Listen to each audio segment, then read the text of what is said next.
I'm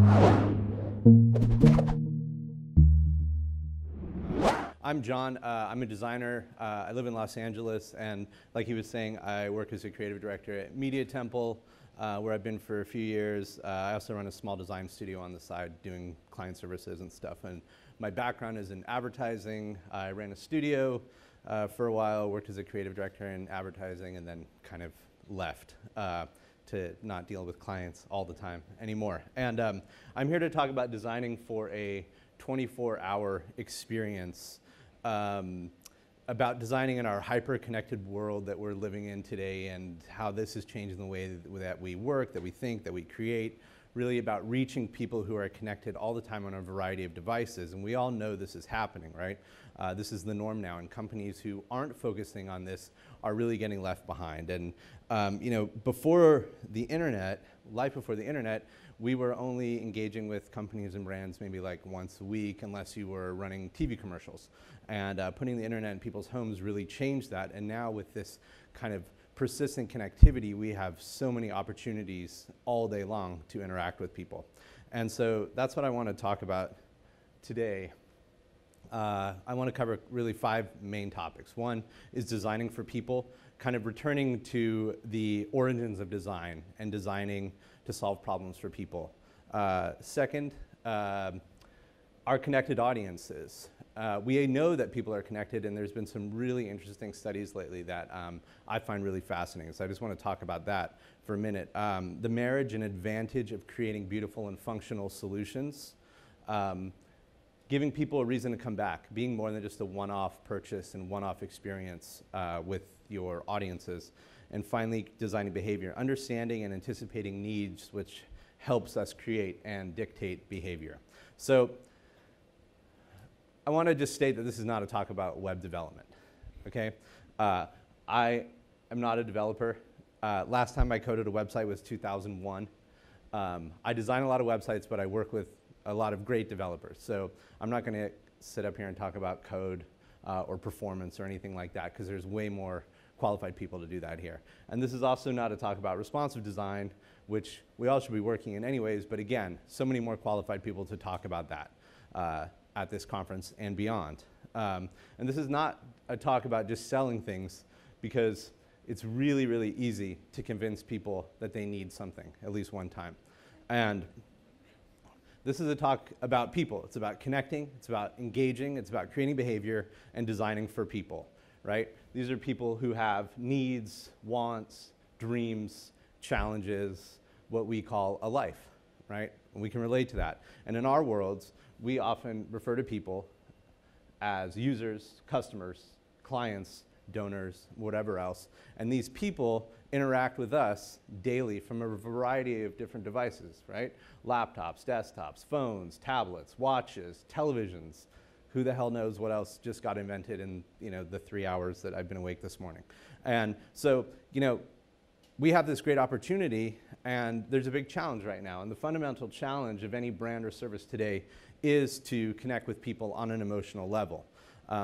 If we can form these emotional connections, which is pretty difficult, you can create a memorable experience, and that's beneficial to people, and they will come back and they'll bring their friends with them. And the good news is that as designers, we have such a great opportunity now, because people are really more connected than ever, right? Everyone is online all the time. And there is so much interesting data on this, and I find it endlessly fascinating. And I want to share a few stats with you. And I made some graphics, so you're not just looking at charts. And I think it's important to grasp the enormity of our dependence on devices when we think about how to engage with a 24-hour customer. Nearly 2/3 of Americans are now smartphone owners. For many of these, devices are a key entry point to the online world. There's a huge audience that is connecting with your brand that will only ever experience your digital product on a smartphone. The average person checks their mobile 150 times per day, but they rarely make phone calls. So you probably have more than 140 chances a day to connect with someone. 25% of young adults are connecting from 4+ devices a week. Makes sense. Maybe you have your work computer, your home computer, tablet, phone. And the real thing here is not the variety of devices, but why are they changing devices? What is the time? What is the place? What is the reason? And people are doing important things, right? Any other hypochondriacs out here that Google why things hurt and whatever all the time, right? So they're looking up health stuff. They're doing online banking. They are looking for places to live. They're applying for jobs. These are core life elements. This is not just Snapchatting photos from Coachella. This is like the real deal stuff, right? And along those lines, 67% of smartphone owners use their phone at least occasionally for turn-by-turn navigation. If you're like me and you live in Los Angeles, you're in the 31% who do it frequently. And I've been in LA for more than 4 years. I have no idea how to get around anywhere because I'm so dependent on the phone, which is kind of connectivity at a cost, and it's in the same sort of relation that I don't know anyone's phone number anymore. And so this dependency is so real, right? And we know this. 54% say their smartphone is not always needed, whereas 46% say they couldn't live without their smartphone. So this is real, right? And there's this great photograph. I don't know if you guys have seen this. This is 2005. I don't know if you can bring the front light down just a little bit so it's a little bit more clear. In 2005, this is the inauguration of the Pope. And you'll notice in the front there, some people have some like badass old digital cameras, 3-megapixel sort of thing, getting some really awesome blurry photos. And 8 years later, there was a new Pope, and this is what it looked like then. No more digital cameras, really all iPhones and tablets. And kind of the most staggering thing about this visual image is that this was like more than 2 years ago. So it's just getting more and more and more. And that's why, like, in the world of design today, we often say things like, how does this look on? And this is something we say a lot in my team, where we have like a little safe that's full of all these different devices. How does this look on iPhone, iPad, Nexus, Galaxy, whatever? And we're constantly talking about designing for devices. But I think it's really important to remember what's on the other end of this device. And these are people, right? And there's reasons why people are picking up certain devices at certain times of day and where they are. And it's important to think about place, right? Because everyone's connecting for a different reason at a different time. And so you have to ask yourself, are you ready for this? And are they ready for you? Here's a super obvious statement. Being online is not a differentiator anymore. Sometimes I'll speak with a client and they think that their website's going to change their life, but really being online is not a differentiator. Last time it is when we connected through this, right? Like everyone has a website. Your website is not as special as it used to be, right? And if we go back in time to when we got on the information superhighway, and let's see if the sound is playing. No. Is there any audio? There we go. Just to take you back. You would sit down, you would connect, you would get ready. You were going to see a new world of things. And you got this, right? And I mean, back in the day, this was amazing. I mean, Apple had movies from Mars, and this was all about information. It was really giving people this chance to connect with brands in a new way, right?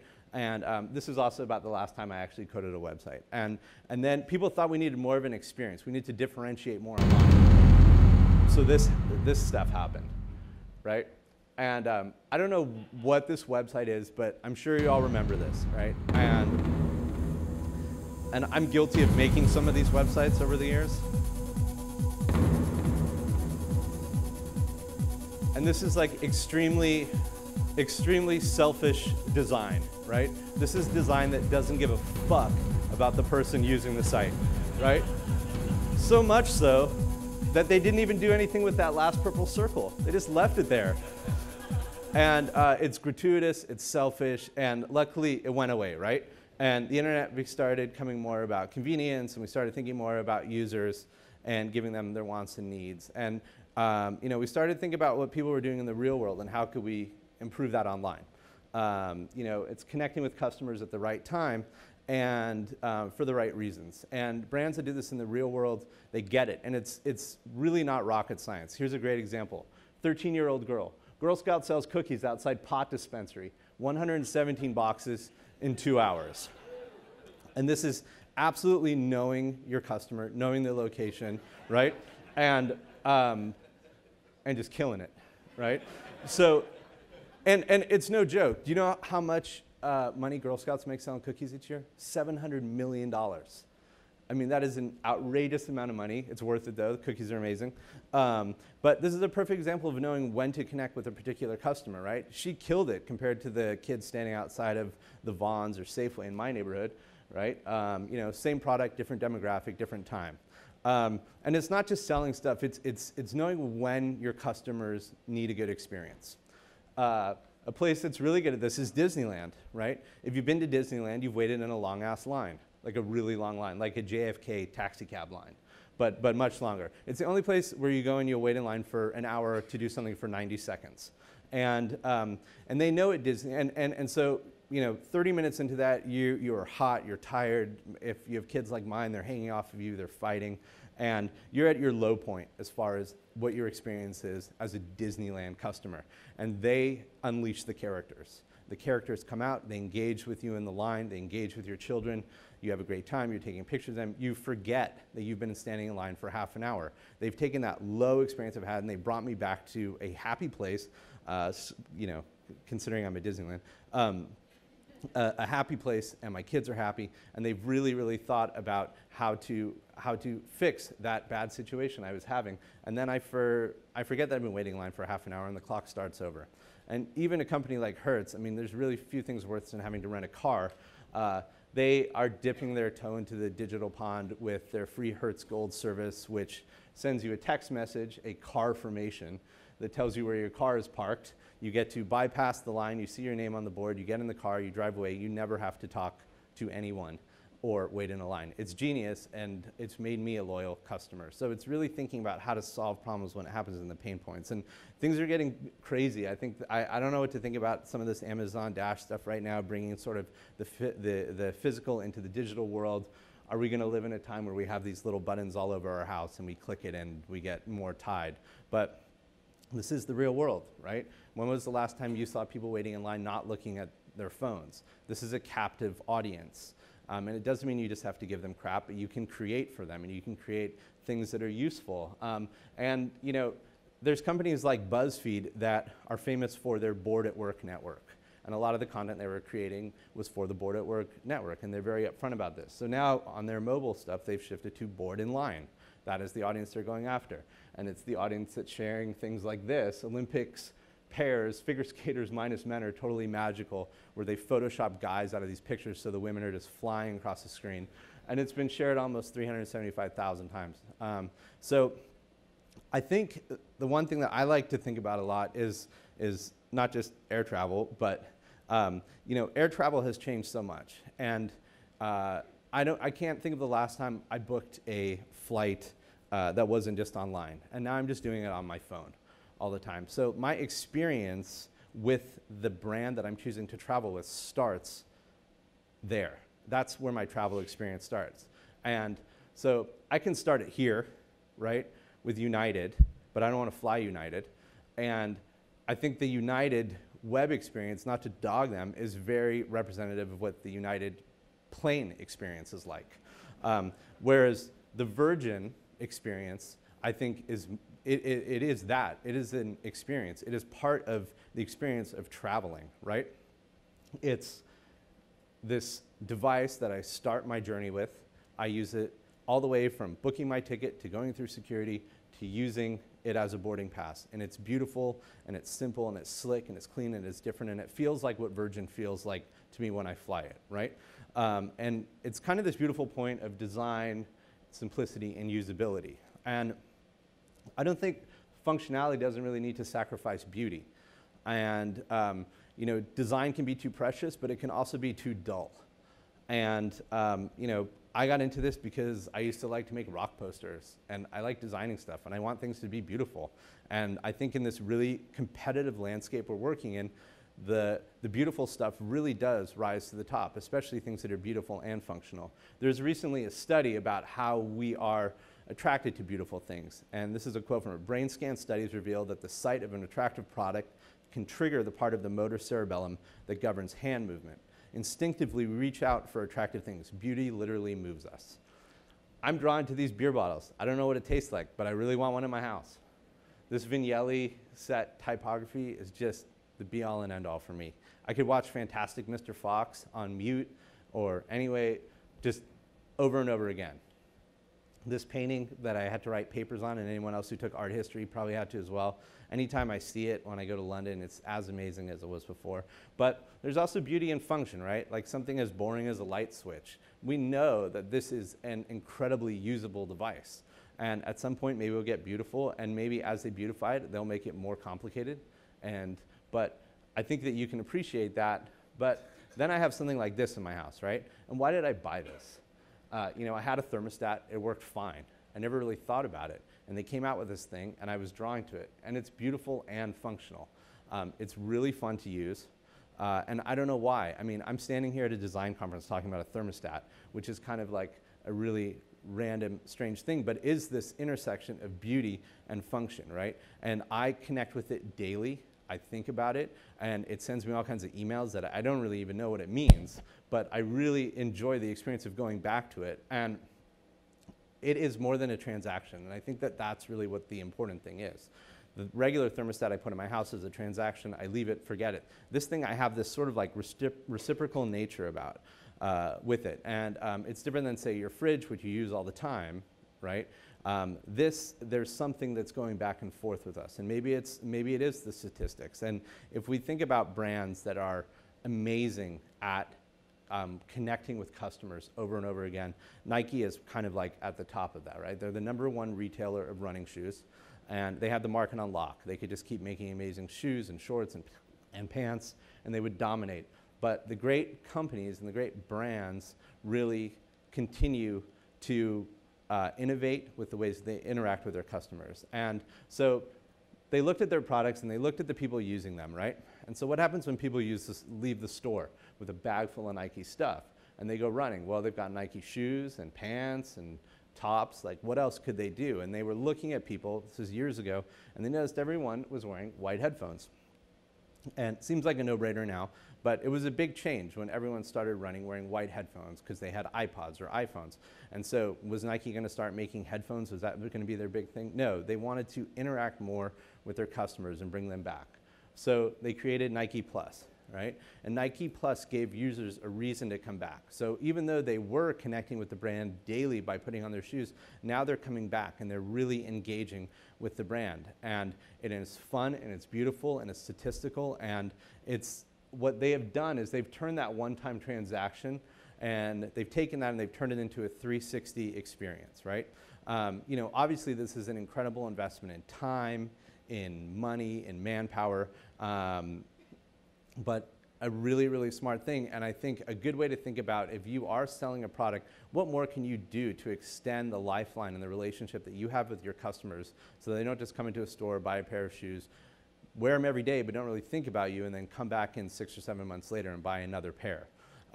So here's an example. It's a little closer to home, and I feel that knowing your customers is really knowing your roadmap. And as Nike kind of pivoted their roadmap to make this investment in technology, it's something that those of us that aren't working at massive global brands can do as well. And so I want to talk just for a minute about some of the work that we've been doing at Media Temple as far as trying to understand our customers better. So our customers are generally designers, developers, creative professionals. We help host their websites, give them support and whatnot. And when I started there, this is the website that I inherited, and it was the website that made me a customer a long time ago.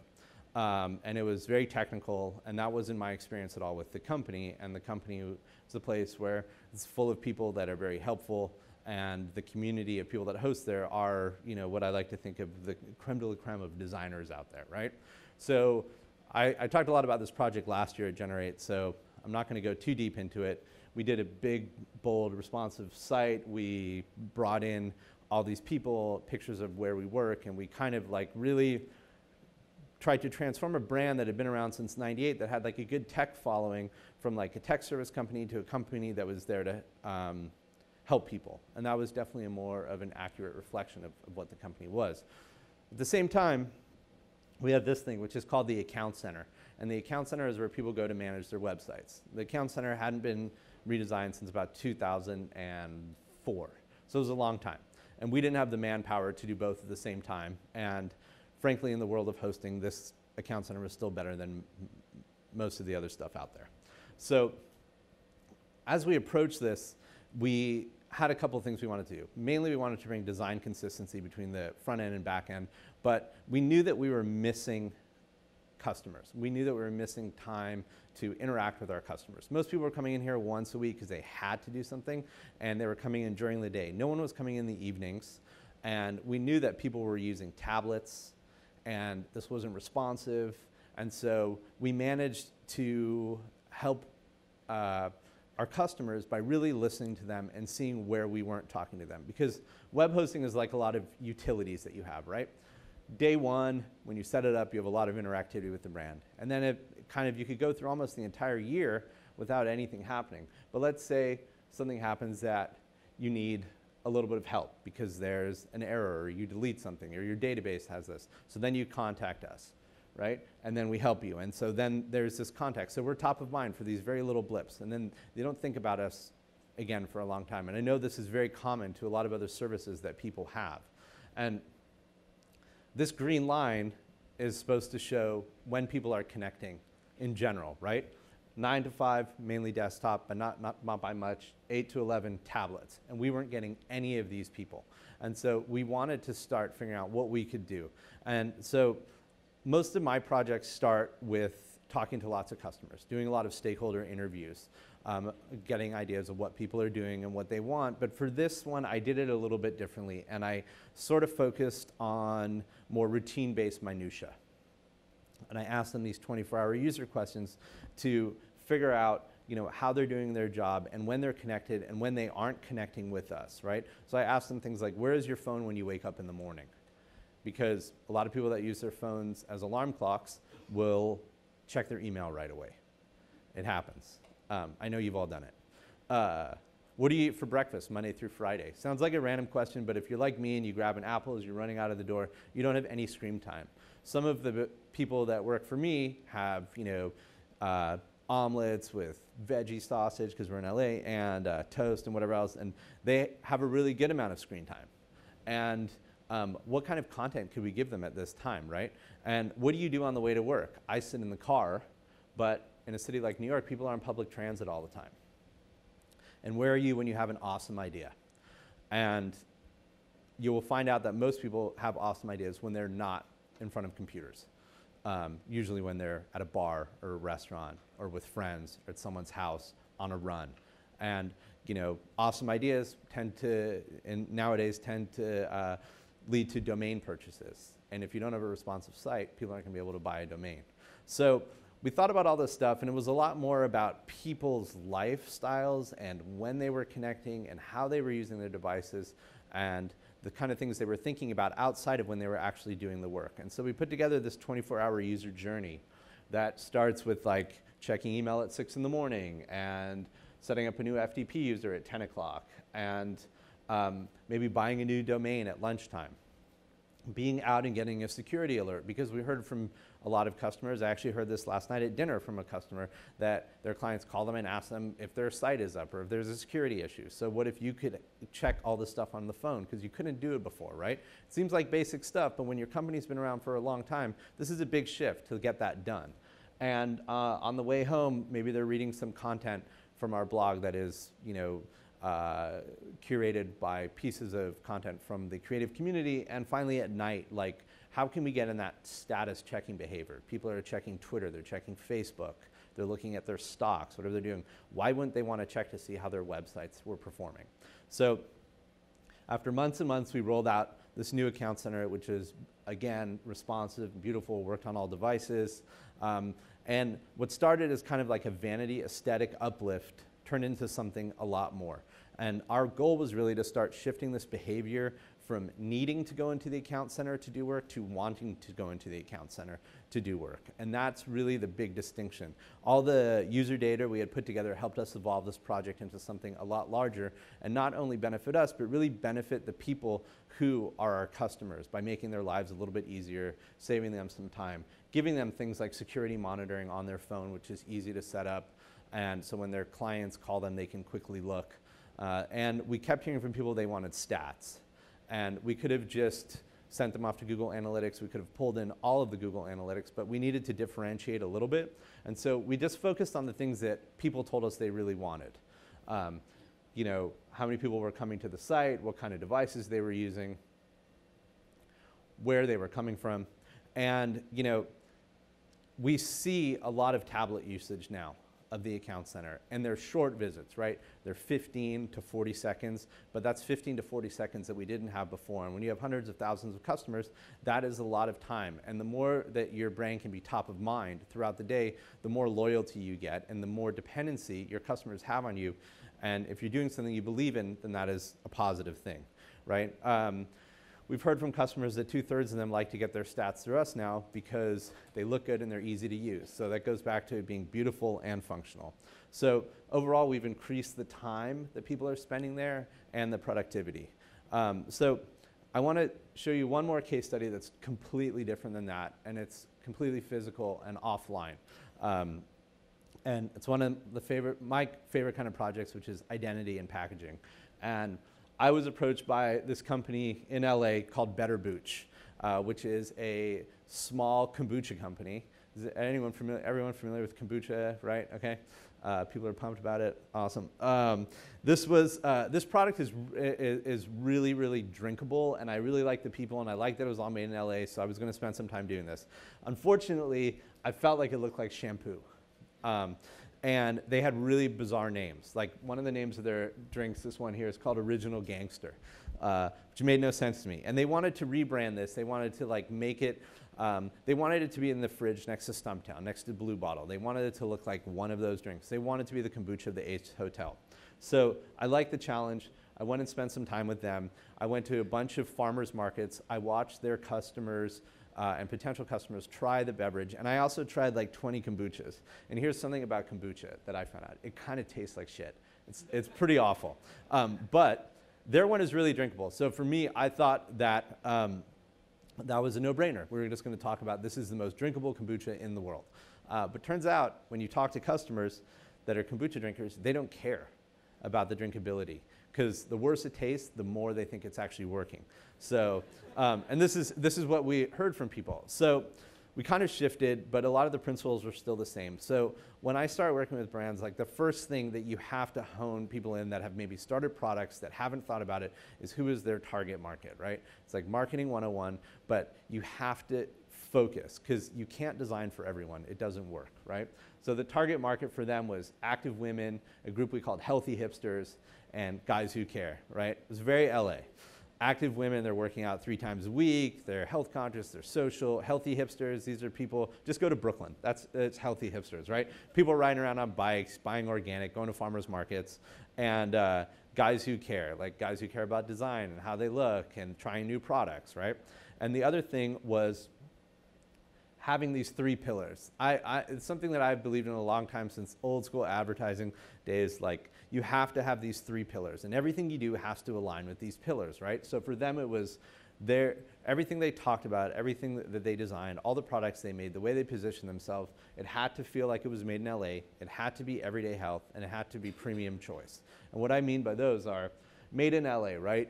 If you're not from LA, you haven't been there, you've only been there as a tourist, you may have a much different idea of what Los Angeles is. But where they are and the people they're going after, that was the east side of Los Angeles, the creative bohemian, the explorative side of Los Angeles. It's creative, it's industrial, it's trend setting, right? So we wanted to bring that aspect in to the packaging.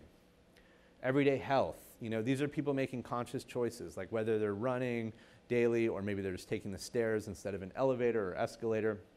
They're buying things with premium ingredients. They're shopping at Whole Foods. They're spending a little bit more money, right? We want it to be synonymous. We want it to be one of the products in their daily life cycle. And also premium choice, looking like something that stood out.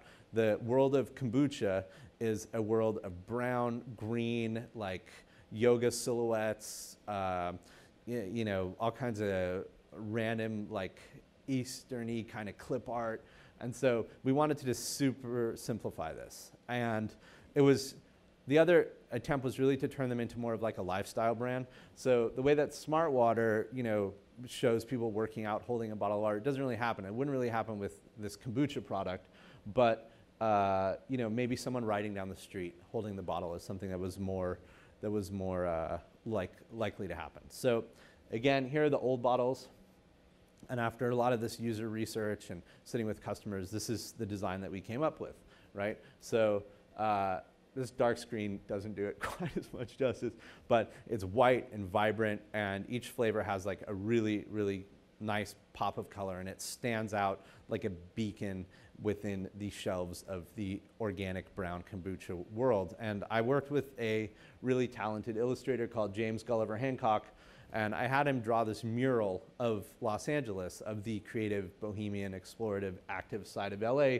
And we do have someone doing yoga, we have people surfing, we have this whole network of pipes and whatever else is happening. And then we have landmarks like the Capitol Records Building and Griffith Observatory. So there was this feeling of Los Angeles in all the packaging, right? And when you're dealing with a customer base that is really there, that means something to them. And we extended it into 6-packs, growlers. They have a little pop-up shop, and they were getting tons and tons of great press for it. And we're putting the mural massive on the new shop that they have, and it really cements them as a Los Angeles company. And I think one of the most like bold things that I was able to convince them to do, which is hard working with clients, is I had them change the names of all their flavors because I thought the names were really terrible. Not to sound like a dick, but they didn't make any sense, because part of designing beverages, right, is, and designing packaging, designing product, is giving people instructions sometimes. And names, like for example, this one, Morning Glory, used to be called Princess Peach. And it sounds stupid, not a lot of dudes buying Princess Peach. But the Morning Glory at their shop is the #1 seller in the morning time. And it really doesn't have any other different properties to it than anything else. It was just, that was the one that they like to drink in the morning, so we changed the name. And this one called Daily Revival, that one used to be called Original Gangster. And that is now their most popular kombucha. And people, one of the use cases we heard from people is when they're hungover, they really want kombucha the next morning, and so they revive with it. So it kind of made sense, and people love instructions. If you give them instructions, they will help promote for you, right? Here's a great tweet. What do you do after running in 80-degree weather? Have a Better Booch revival time. And it wouldn't work if it was called Original Gangster. Have a Better Booch Original Gangster time. It just doesn't work. And people will create this for you, you know? And so I liked one thing that I always talk to brands about is this idea of message discipline versus message diversity. Message discipline is just liking stuff, clicking hearts and thumbs over and over again, right? And it's a number, it doesn't mean anything. The message diversity is what happens when people take your product and they promote it for you. And we're living in a time right now where, as designers, we can use Instagram to our advantage, which is the most incredible marketing tool ever. So if you design a nice looking product with a decent name, people will take photos of themselves with this product. And marketers used to spend millions of dollars to try and do this. And now there's an app, right? So on the left, we have some friends who just did a fun run, and they're holding Better Booch. So now we have this association with like charitable organizations. We have a family over here who are getting ice cream and Better Booch. And this woman in the middle who's proudly proclaiming, it's true, I drink it on the daily, because it's called Daily Revival. And you get things like this great brand association that they wanted, being in the fridge with Stumptown where it looks really great, being paired with like really popular eateries in downtown LA. And also they did end up becoming the kombucha of the Ace Hotel in downtown LA. And this was a good project because the client definitely had some balls. Like getting them to change the names of their product was a big deal.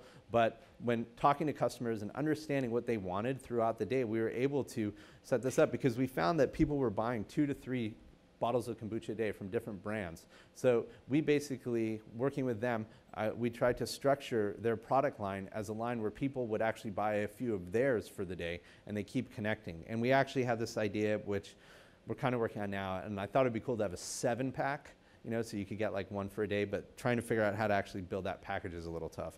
So I'm almost out of time. So where to now? I'm going to leave you with just a couple thoughts, right? Good designers have always designed with people in mind. This is really nothing new. Design is about solving problems, and generally problems people have, whether it's getting to work or how to send an email and newsletter. And the really great designs not only solve problems, but they create behaviors. This is about giving people what they want and what they don't even know that they want yet, and making something that you can't live without, and setting up that kind of reciprocal relationship that you have. You don't want to be a one-off, right? You don't just want to be a purchase and forget it. Go beyond that time of purchase. So give them a reason to come back, right? Give them a reason to connect and to reconnect. Maybe it's something like Nest, like this idea of a thermostat that you actually are going to interact with and think about. Maybe it's Nike Plus, or it's even some of the work we did on the Media Temple Account Center, giving them something more. Anticipate and influence behaviors. Understand not only what devices people are using, but when they're connecting and why they're connecting at the times. What are they doing at 11 o'clock at night, right? And what are they doing at 9:45 in the morning? How can you structure valuable assets for them at those times? And really shift the need to do something to a want to do something, right? Get them, you need to go to the gas station, you want to go to the movies. How can you make your product a want? And, there's a lot of crap out there. People are using people's connectivity against them, right? Push notifications you don't care about, pop-ups you don't care about, LinkedIn connections from recruiters that just are nonstop and brutal. People are taking advantage of this. And so as designers, we can try and really care about the stuff we work on, right? We can make things that are beautiful, that stand out in a crowded, congested marketplace, things that are functional, that actually have some useful properties behind them, things that help people, maybe help them do their jobs faster, help them get where we're going quicker, save them time, right? We hear from customers all the time at Media Temple, they just want to save time. And so when we can focus on their pain points, we can figure out, what we can do. And maybe it's not even targeting them, but maybe it's targeting the people that they are designing websites for, and make things enjoyable. Because, we all want to have a good time. I mean, these devices that we have are amazing. They're life-changing, and make things that aren't laborious for people. So I'll leave you with this, like, how well do you know your audience's 24-hour journey? What are your customers doing throughout the day? Without getting really creepy about it, talk to them, find out, what's missing. Are you giving them what they want? And where is your relationship with them failing? And what are you going to do about it? Thanks so much.